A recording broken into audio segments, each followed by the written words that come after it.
So we are going to start from the perception and sensation. So the perception is the process of interpreting the information we got through our five senses. And the sensation is the data we receive from sensory receptor. And the difference between the reception and sensation is the perception is interpreting the stimulus, and sensation is only detecting the stimulus. Sensation doesn't do the interpreting. And there are two processes we're going to talk about. The first one is the top-down process. It is when we use our prior knowledge and experience to interpret information and use when the stimulus is familiar or simple. So top-down process is a quick manner and it will lead to some mistakes. So an example is when after you write your essay and you want to do double check, right? And your brain know that you wrote the essay, so the brain is going to quickly scan through it, and it could lead to some mistakes, for example, like a spelling issue or some grammar issue.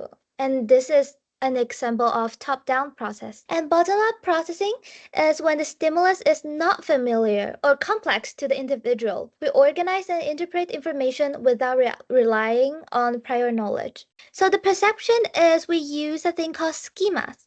And schemas are basically the mental framework built from our old experience. It's a cognitive structure based on experience. There's some perceptual sets that we need to know. And perceptual sets are just the mental shortcuts that your brain uses to quickly interpret what you're experiencing. And there's something called selective attention. This is when we focus on a particular stimulus and we usually ignore other things. So for example, just imagine you're at a party right now and there's some music playing at the background and it's pretty crowded over there. But you can still focus on what others said when their music playing at the backside, and you can understand like the people you're trying to communicate and what they're saying, you can clearly understand it. And there are two blindness that we are going to talk about. The first one is inattentional blindness. It's often experienced this when our attention is divided. And it's a failure to notice visual stimuli due to our attention being focused elsewhere. And change blindness, it is when our attention is divided. And it's also a type of inattentional blindness. So maybe somebody is going to ask, what is the difference between change blindness and inattentional blindness? So inattentional blindness is more focused on the visual, and change blindness is there are two images that are right in front of you. You can see it, but you cannot notice the difference. And the image on the left side, it's a really famous experiment. It's also an example for inattentional blindness. It's like when we are focusing on this many people passing the basketball, we might ignore that there are actually a career coming and standing in the middle. And the second image is the example for another blindness. It's like you can see there's a difference over there. It's at the light over there. Apparent movement is when we perceive motion, even though nothing is moving. And specific context that tricks our brain and let it interpret a still image as if they're in motion. And third phenomenon is happen when light blink in on and off in a sequence, make us perceive objects moving even they are not. Induced movement is when a still object appears to move because the motion of surrounding object. And autokinetic effect is when a non-moving points of light in the dark environment start to move. So it might be a little bit abstract just to talk through it. So the first one, apparent movement. That is 100% still image, or you can say it's a non-moving image. But if you stare at it for a while and, for example, like you move your head like this, you might see the image is like moving around. That's apparent movement. And five phenomenon is the dots are blink on and off. There's no rotation happening. It's just different lights blinking off and giving you an illusion of it is moving around like a circle. The induced movement, that one, I think that is pretty specific. It is still image, but because of the surrounding, like the outside is moving, so inside looks like it's moving around. At the right bottom corner, that is the autokinetic effect. For example, if you look at a certain point for a while and you might see like it's moving in. It is giving you an illusion of it's moving, but it is a still image. We are going to talk about principle proposed by Gestalt psychology. So Gestalt psychology, it helps explain how we organize our perceptual world. It focuses on how humans naturally group things together to form meaningful patterns. And there are 6 key Gestalt principles we are going to talk about. They are figure ground, similarity, proximity, closure, symmetry, and continuation. So let's start from the figure ground. The principle describes how the visual system separates what we see into 2 categories, helping us identify important information. So the first category is the figure. It is basically the object to focus, and the ground is just the background. So you can see, for example, if you're looking at me right now, the background, the really like fantasy world, that is the ground, and I'm the figure. The continuation is address why our eyes naturally follow continuous lines and pattern. Closure is explain how our brain fill in missing information when viewing an incomplete but familiar object. The image at the left side, that is incomplete image, but our brain will ultimately help us to fill in the missing square in it. Similarity. This is refers to how we perceive a group of similar object or pattern as one unit. That's what the last slide and the right image is about. It's like even though the image are in a different color, but we can still group it as like circle to circle and square to square. Enemy is connect with similarity. This is when an object is different from the other. It stands out. For example, if we see an image filled with circle and there's suddenly a triangle at the bottom of it, and your brain will immediately notice that there's a triangle over there. And proximity is when objects are placed close enough to each other and we'll view them as a group. And if we put them further away from each other, then we won't view them as a group. And symmetry is objects are symmetrical to each other, we'll perceive as one object. We're going to talk about depth perception. So it is the ability to perceive related distance of an object in one's visual field. There are 2 cues that we need to know. The first one is binocular cues. It rely on both eyes working together. And this is a term called convergence. Basically, it is the eyes move inward to see things closer to us. So this is your 2 eyeball, right? And if you want to see the thing close to us, your eyeball will twist like this. Twist like this. It will move inward. And it will move outward when see things further away. They will move like this. Okay. And monocular cue is only require one eye. It helps us perceive depth on a flat or 2D surface. And there are other 6 cues the brain uses to help us to see depth. The first one is relative size. It defines how close an object is, and closer to us will be a larger size. So you can see the lights over there.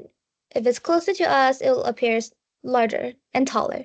Interposition is occur when one object block another, and the one being blocked is the further one.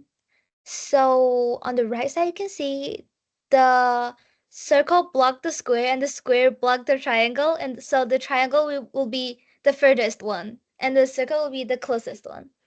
Okay? And the relative height as objects are higher will be the further away from us. And this usually, I think people use it all the time when they're drawing. So they put the tree higher to represent the tree is further away from us. Another 3 cues. The first one is shadowing and contour. Its object have less detail will be further. And the texture and guardian is the object are clear and focus are closer. This is pretty similar to shadowing and contour. It basically just more detail will be closer to us and less detail will be further away from us. And the linear perspective is parallel lines appear to converge at a point in the distance. And we're going to talk about the constancies. So the first one is perceptual constancy. It's the ability to perceive object having consistent shape, size, and color even when the appearance change. So for example, there's a door right in front of you. Like the door looks like a rectangle size, a door, right? And when somebody's open or closing the door would not change the shape, if that makes sense. So the door would not change from the rectangle to square to like a circle or something. Yeah, that is the perceptual constancy. And the size constancy is our brain's tendency to perceive objects of the same size. Color constancy is we perceive color of an object to remain consistency, even the lighting change. So, uh, an object's color might change a little bit because of different lighting, but like for example, a yellow cup will not immediately change to a red one just because of the lighting change. And the lighting change, what I'm talking about is uh not you put a red light directly to the cup. It's just like the natural light. Yeah. And the shape constancy is the tendency of the brain to perceive an object's shape as the same, even when it moves. And lightness constancy is our ability to perceive the shadowing of the object. We're going to talk about a really, really big topic. It's called cognition. So, according to the APA, APA is the American Psychological Association. And according to the APA, perceiving, reasoning, remembering, conceiving, judging, imagining, problem solving build our cognition. Let's talk about concept.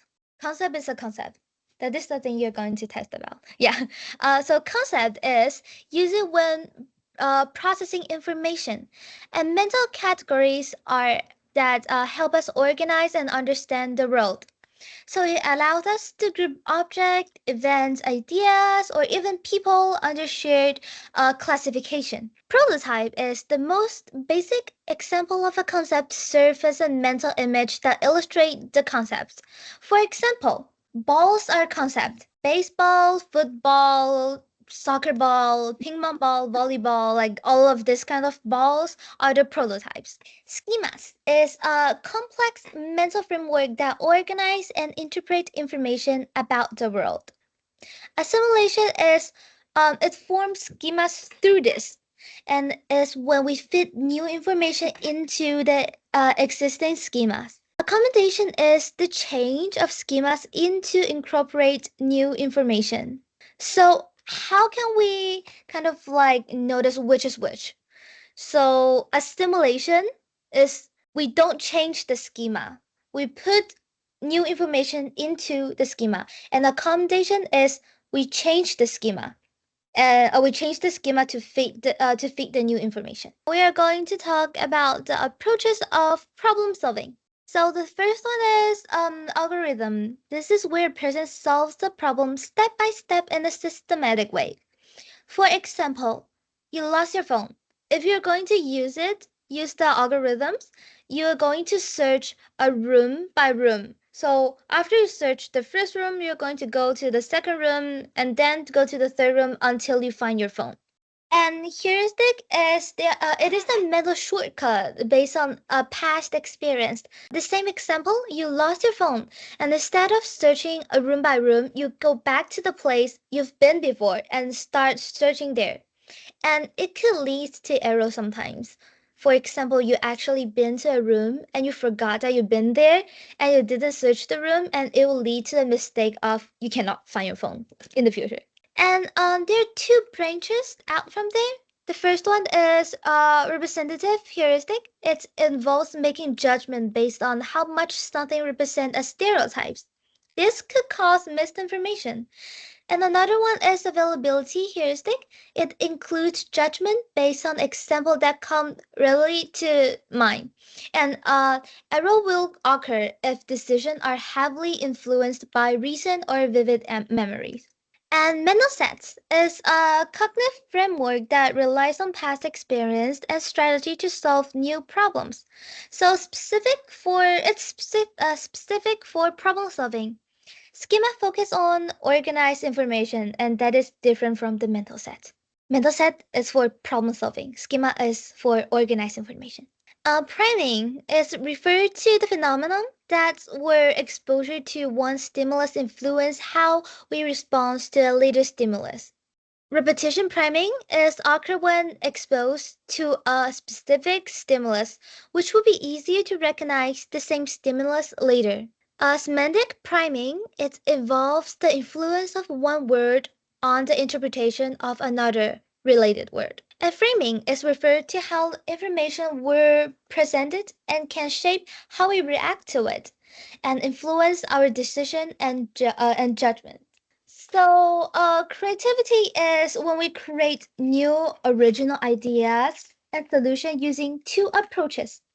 So the first approach is the divergent thinking. This is when people expand their range for solving problem by explore as many solutions as possible. So basically you try different things and you brainstorm a lot of ideas. This is divergent thinking. And convergent thinking is when looking for a single best solution. And this is by reducing the possibility. So if you want to find a solution, you only need like one or two ideas. That is convergent thinking. So we are going to talk about a guy called Robert Steinberg, and he identified the five key components of creativity.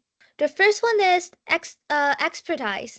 It's more knowledge you know, more likely you'll use it in a new way. For example, if you know a lot of things about psychology, and more likely you're going to turn the psychology concept into, for example, the new invention or new ideas that probably nobody has been discovered yet. Okay, and imaginative thinking.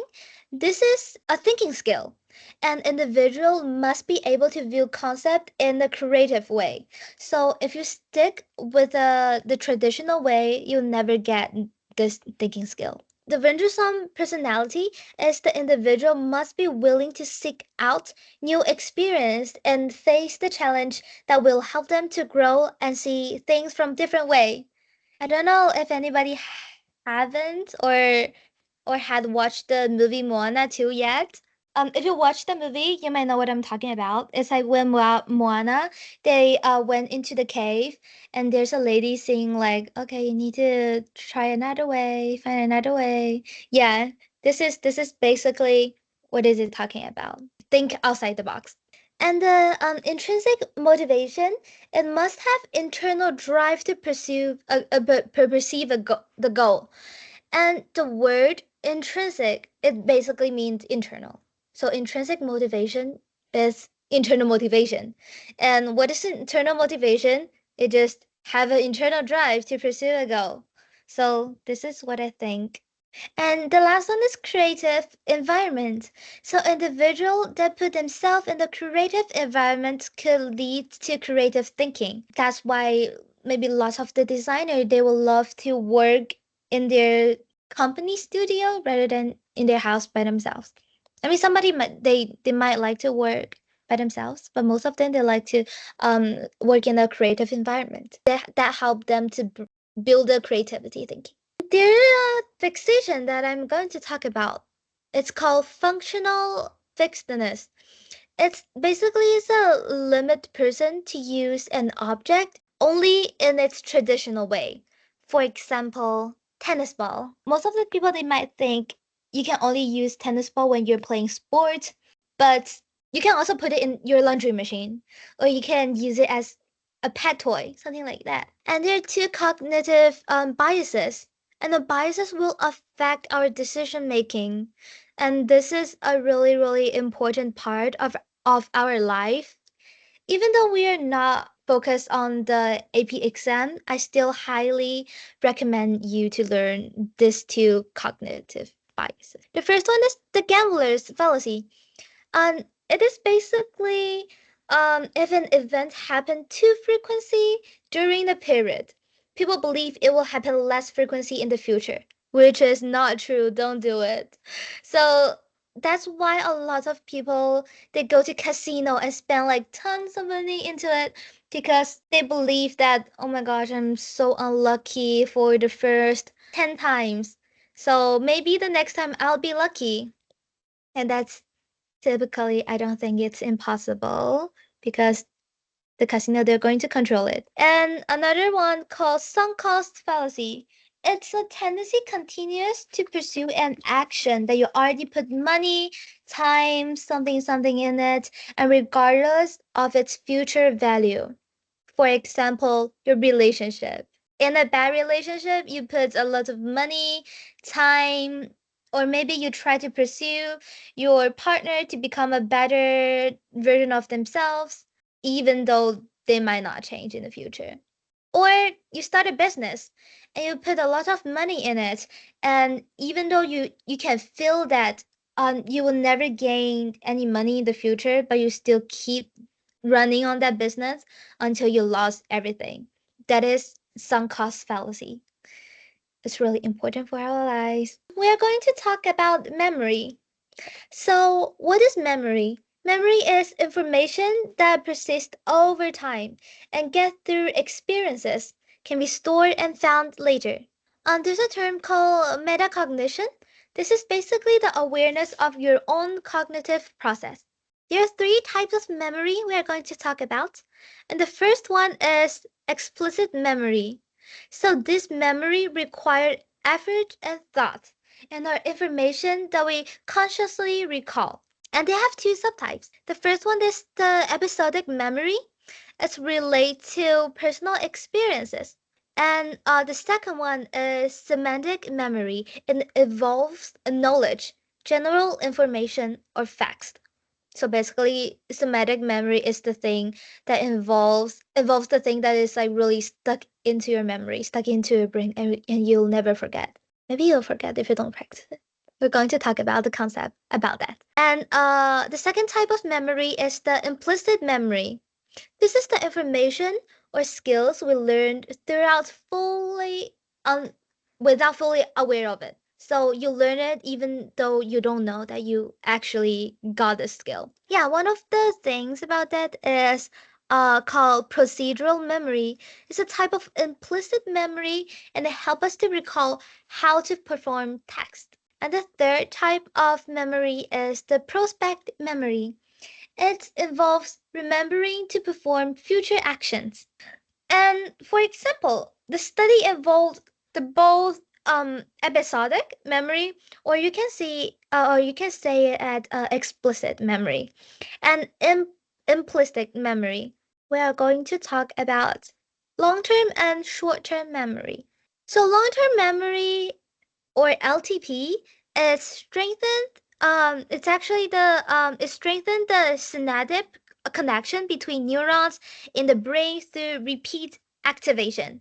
And this is a long-term memory is when we actually put the memory into our brain and we can remember it for a long time and we can recall it whenever we want to.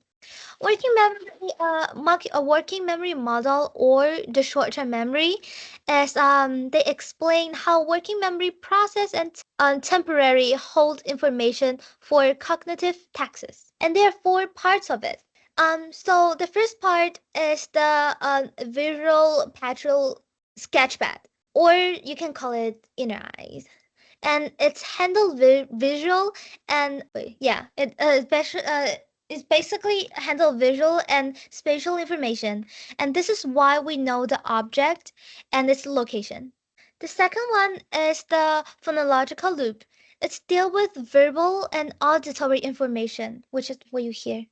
And there are two types of it. The first one is phonological store in the inner ear. It's hold the word and sound for a short period. And the articulatory rehearsal process, or the inner voice, is help you to repeat verbal information to keep it in your working memory. And you can turn the working memory into the long-term memory through a process. And the third one is the central executive. It is the control center of working memory. And there's an add-on for it. It's called episodic buffer. It's explain how long-term memory work with working memory and how different type of information are combined together.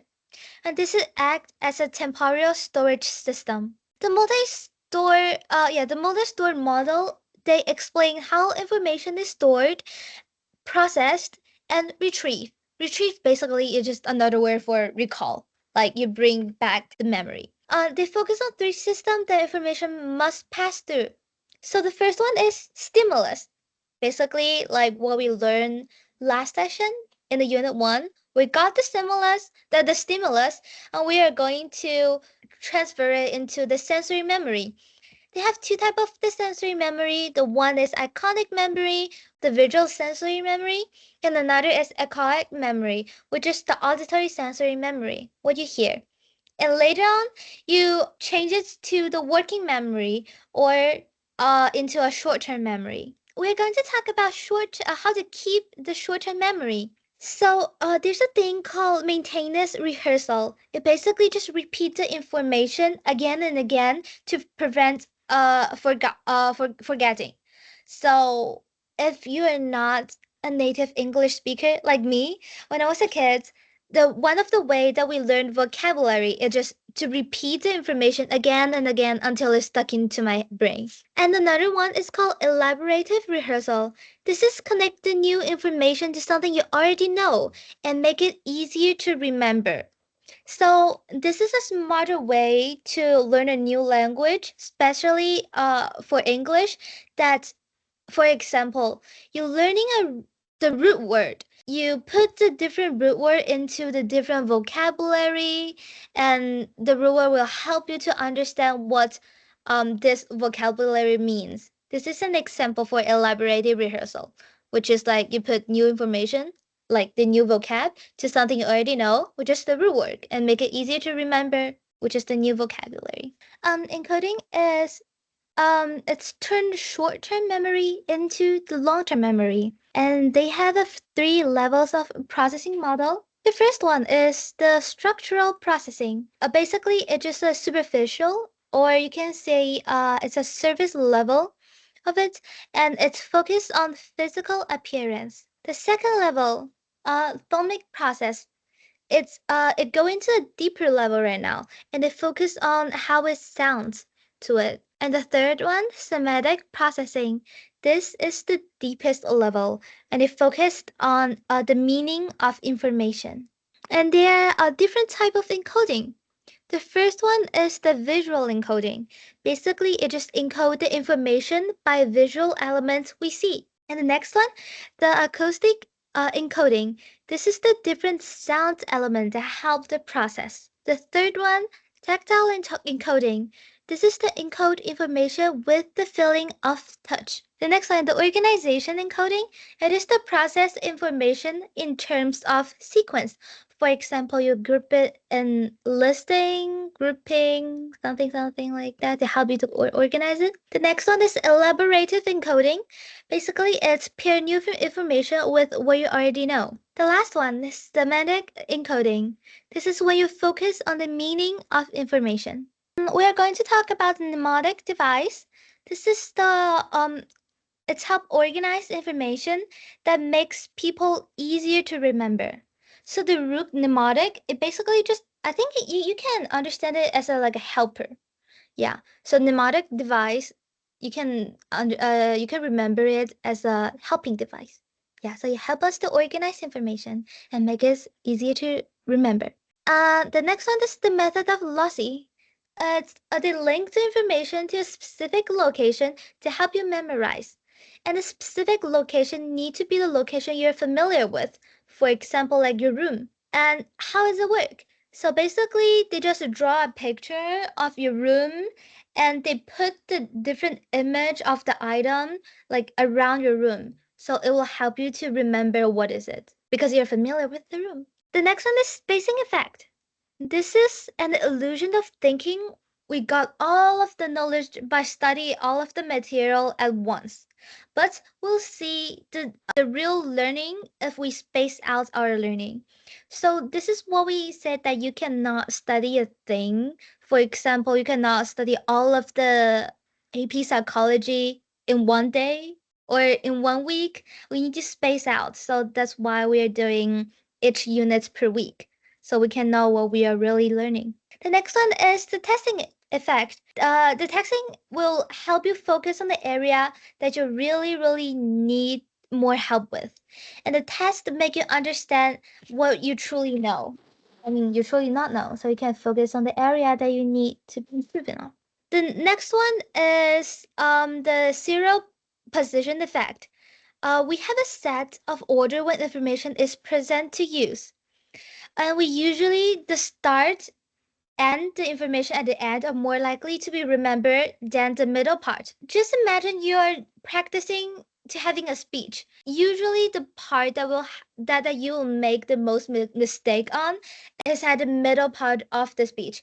And because you made a mistake, your brain will make you try to think about like, okay, I need to start all over from the top to the end. So because you keep doing this process, you will remember the top of it really clearly, but the middle part, it's like you need to spend more time with it. We're going to talk about storing memory. So the first one is the sensory memory. It's only lasting a few seconds, and it's a brief memory. The next one is the short-term memory. They hold for about 20 to 30 seconds, and they can hold 7 items at a time. But if we don't move the short-term memory into the long-term memory, we are going to forget it immediately. And the next one is the working memory. They process the information for us and hold more, but also limited information. And the last one, the long-term memory, they store information for a long period of time. For example, like facts, experience, skills, something like that, and we can recall it as soon as we want. There are two other memory that we are going to talk about. The first one is the flashbulb memory. Basically, it's just a really clear and very specific memories and form when events are extremely emotional, stressful, and traumatic, I can say. Basically, you can see the image. We have our lovely President Kennedy, and we have the sad event at 9/11. So the people who experience the 9/11 event, because it's a really extremely, I can say it's a traumatic experience, they will definitely remember really clearly and have a really specific memory about what they experienced that day and at that time. I mean, at what time and at what location. This is an example for flashbulb memories. The next one is autobiographical memory. This is just memory connects to our life experience. We're going to talk about what will happen if the hippocampus is being damaged. So if the left side is being damaged, people will struggle to remember the verbal information.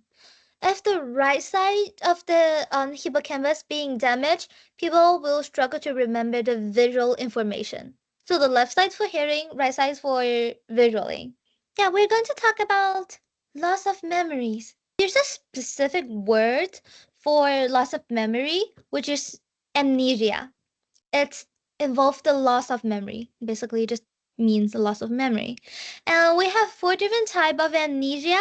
We're going to talk about the first one is the anterograde amnesia. This is when person can no longer form new memory. They might be able to keep the old memory and experience, but they cannot form new memory anymore. And this is caused by something happened to the hippocampus. And the second one is the retrograde amnesia. Is when people can no longer retrieve information, which is can no longer call the memory we had before. And this is called by a blow to one's head. When we're like watching TV show or movie, right, you can see the character they somebody or like something they hit their head, right? For example, they have a car accident and they hit their head, boom. And when they wake up, they can no longer retrieve information. They lost most of their memory before. This is the retrograde amnesia. So be careful of the cars. Really be careful of the cars. Don't get hit. And the third one is the source amnesia.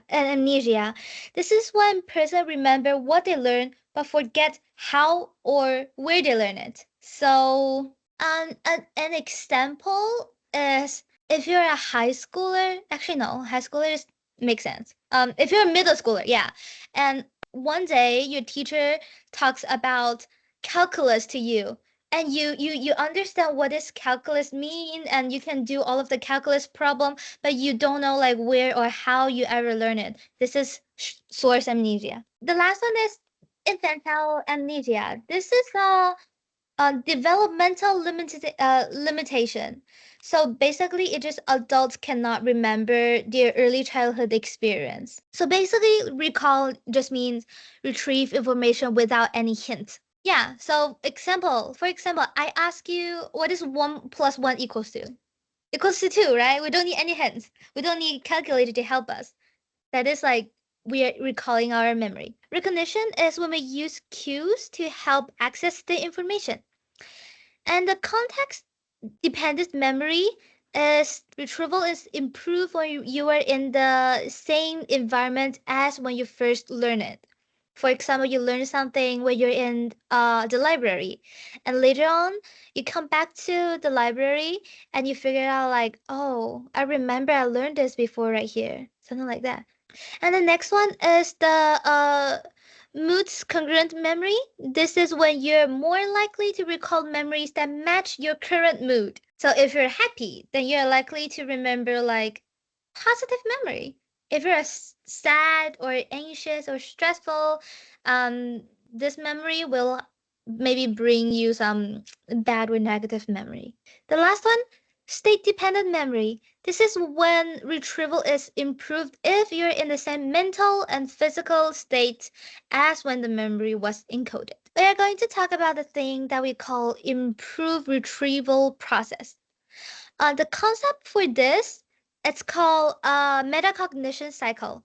Basically, it just reflect your own learning and thinking process can help you understand what you truly learned. So basically, what it is talking about is if you only read textbook or hear the lecture, it might not really kind of like help you to build your memory or build a long-term memory for all of the AP psychology concept. So you still need to go back and maybe like take some notes, do some quizzes, do some exam, and you need to do some self-reflection, something like that, and you watch the lecture again, or maybe like review your notes. This is called the metacognition cycle. Forgetting, that's basically what most of the people are struggling about, especially if you're a student. There's a thing called forgetting curve. It's by a guy called Herman Ebbinghaus. He invented this by he said that forgetting happened rapidly after we learned, and over time the forgetting will slow down. So you can see by the curves. So at 100% is when we first learn it. And if you never remember, if you never review it, the curve will kind of like make you to forget the things day by day. But for example, if you start review the knowledge you learned yesterday, for example, like if you learn today and you review it tomorrow, then the forgetting curve will start again. So it will start from 100 and slightly go down. And if you keep reviewing, it will keep refreshing, keep going down, like the graph right here. There are phenomenon that we need to be highlighted is the tip of the tongue phenomenon. Basically, it just you remember something, but you can't remember the name of it. For example, you're really familiar with a song, but you cannot remember the name of the song or the artist of the song. Or maybe you saw a person, you can recognize their face, but you cannot remember their name.